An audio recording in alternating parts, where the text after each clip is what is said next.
expand the expression x by 3 plus 1 by x whole to the power of 5. ಇಲ್ಲಿ ನಾವು a plus b whole to the power of n ಉಪಯೋಗಿಸಬೇಕಾಗುತ್ತೆ, which is summation of c, a and b. So ಇಲ್ಲಿ n ಅಂತ ಬರ್ಕೊಳ್ಳಿ, ಇಲ್ಲಿ n ಅಂತ ಬರ್ಕೊಳ್ಳಿ, ಇಲ್ಲಿ n ಅಂತ ಬರ್ಕೊಳ್ಳಿ. ಮತ್ತಿಲ್ಲಿ i is equal to 0, i minus i ಮತ್ತು i. ಫಾರ್ಮುಲಾ ಚೆಕ್ ಮಾಡೋಣ ಒಂದ್ಸತಿ. Summation of i 0 to n nci into a to the power of n minus i into b to the power of i. ಸರಿ ಇದೆ. ಮತ್ತಿಲ್ಲಿ ಇವಾಗ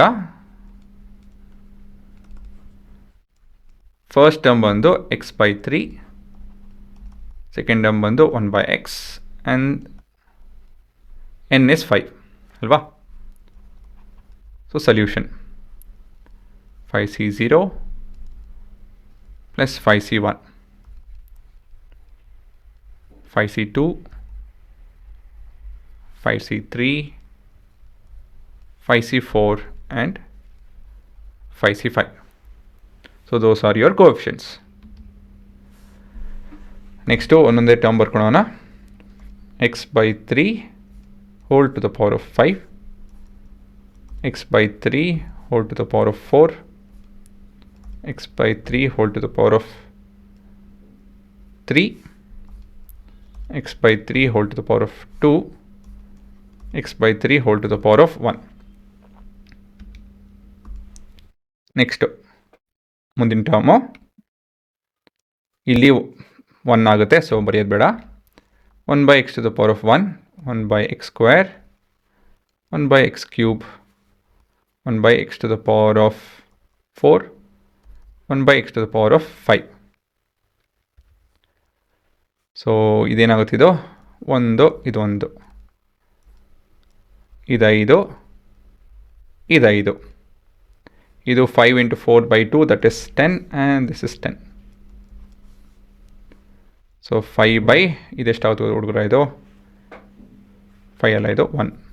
ಹಾಂ, x to the power of 5 divided by 273. 81 into 3 is 273 ಅಲ್ವಾ. 243, ಅದು 91 into 3 ಅದು. Plus ಇದು 5 by 81 ಆಗುತ್ತೆ, ಇಲ್ಲಿ x ಕ್ಯೂಬ್ ಆಗುತ್ತೆ. ಸರಿನಾ. x to the power of 4 divided by x to the power of 1 is x cube, plus 10 divided by 27, sorry, 27, ಇಲ್ಲಿ x ಆಗುತ್ತಿದ್ದು, plus ಇದು 10 by 9, 1 by x ಆಗುತ್ತಿದ್ದು. Same pattern 5 3 1 1 by x 1 by x cube ಆಗುತ್ತೆ, ಮತ್ತು 1 by x to the power of 5 ಆಗುತ್ತೆ. So same pattern.